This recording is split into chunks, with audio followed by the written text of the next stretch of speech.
49, il gagne 0,6%. BFM Business, intégral placement, la valeur du jour. Et on évoque le monde du luxe avec là aussi une influence suisse, c'est Richemont. Pour en parler, c'est Frédéric Rosier qui est avec nous depuis Mescart. Bonjour Frédéric. Bonjour. Le secteur du luxe donc, et cette déception du côté de Richemont, troisième trimestre, un des plus mauvais en 6 ans. Qu'est-ce qui se passe chez Richemont ? Comme on pouvait s'y attendre, on a simplement une faiblesse côté Asie et notamment sur les derniers événements qu'on a eu du côté de Hong Kong et également de Macao, qui explique cette baisse significative des ventes dans la zone Asie, moins 12%, donc ce qui est assez remarquable dans une zone à forte croissance en théorie pour l'ensemble du secteur du luxe, et on a vu des faiblesses notamment du côté des montres. Ça se tient, mais c'est quand même pas extraordinaire. La bonne surprise, c'est le retour finalement de l'Europe. Donc les chiffres étaient plus qu'intéressants puisqu'on a une progression des ventes en Europe. Aux États-Unis, ça se maintient. Mais il ne faut pas oublier que ces groupes-là ont énormément investi, notamment en différents points de vente, notamment en Chine ces dernières années. Et là, la faiblesse impacte réellement les entreprises. Si on regarde justement ce qu'on peut déduire de cette histoire Richemont sur notre secteur du luxe, parce qu'à Paris, on en a quand même pas mal. On a LVMH, on a Kering, on a également Hermès, bien sûr, on pourrait dériver jusqu'à Christian Dior, etc. Mais qu'est-ce que ça nous dit du secteur du luxe dans l'ensemble ? Manque de visibilité sur du court terme. On a sur l'ensemble des groupes, on devrait justement avoir cet impact asiatique relativement fort.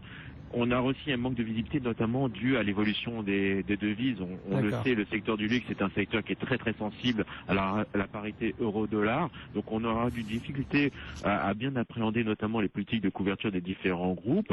Est-ce que les groupes vont être capables justement de maintenir des niveaux de marge qui se sont quand même largement érodés ces dernières années? Donc là, la question est posée. Donc c'est un secteur sur lequel on va être extrêmement prudent, au moins sur le début d'année. En rentrant rapidement, mais juste dans le détail de chaque valeur comme ça, LVMH, Kering, Hermès, comment est-ce que vous les sentez ? On a deux acteurs différents. LVMH est revenu sur des niveaux relativement élevés. On sait pourquoi. C'est notamment dû à l'opération Hermès. Sur Kering, on est toujours dans une phase de restructuration. On a des marges qui sont en dessous du secteur, une croissance qui est en dessous du secteur. C'est pas un pur, en tout cas, ce n'était pas un pur payeur du secteur du luxe. On est toujours dans cette voie finalement d'uniformisation des marques, avec toujours cette prédominance de Gucci pour Kering. Et là, il y a vraiment du travail. Du côté d'Hermès, qu'est-ce qu'on peut en dire maintenant que cet épisode LVMH est terminé ?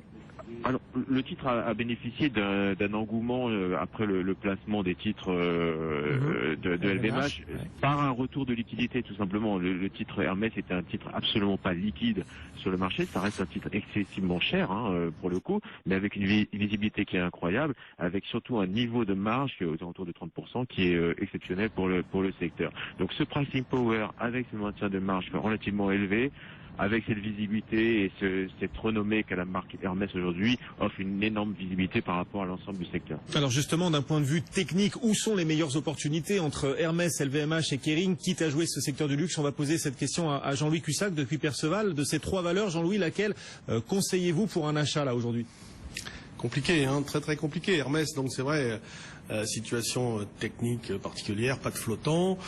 J'aime bien Hermès, moi j'ai beaucoup travaillé, donc là je lâcherais bien par exemple sur des petits trous d'air, sur des replis vers 270 €, un petit pullback là sur la zone du plus haut de 2014 vers le mois de juillet, là ça me semble pas mal.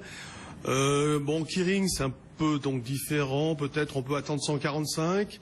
Dans le CAC 40, on peut avoir des mouvements de repli, donc elle sera arbitrée, donc peut-être vers Kering vers 145, et puis LVMH, il faut essayer d'aller la chercher vers 120, pourquoi pas, il peut y avoir des replis sur ce niveau. Donc entre les trois, moi j'aime bien jouer des situations très particulières comme Hermès, donc je prendrai Hermès en premier, même si c'est la plus chère, j'en suis bien conscient. Parce qu'elle sera moins embêtée, elle baissera moins si le CAC baisse. Maintenant, si on a une bonne opportunité sur un retour de marché, sans trop se précipiter, peut-être LVMH, parce que c'est un grand classique, donc LVMH restera LVMH, donc c'est systématiquement des valeurs à acheter sur des replis, donc vers 120 par exemple LVMH. Et vous du côté de Mescart, Frédéric Rosier, comment vous positionnez sur ce secteur du luxe? Quel est le ou les titres à jouer? Alors, par exemple, si on revient sur les valeurs suisses, la nouvelle du jour va avoir un impact considérable, vous pensez bien. Hein, Bien sûr.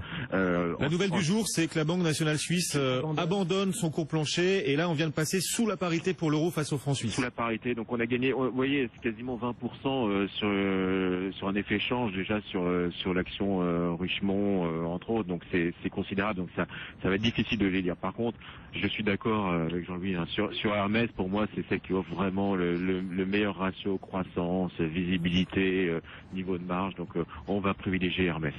Merci beaucoup à tous les deux pour ce coup d'œil sur ce secteur du luxe à l'occasion des chiffres publiés par Richemont ce matin. Le titre Richemont coté donc du côté de nos amis suisses à Zurich, moins 2,42, on est à 86,55, on est en francs suisses bien évidemment. Et puis côté à Paris, on a LVMH qui en ce moment, LVMH gagne 0,49%, Kering moins 0,09, Hermès moins 0,46%, le tout avec un indice parisien, Guillaume, qui est en petite hausse de 0,3%. Oui, plus qu'une petite hausse, on gagnait plus d'1%.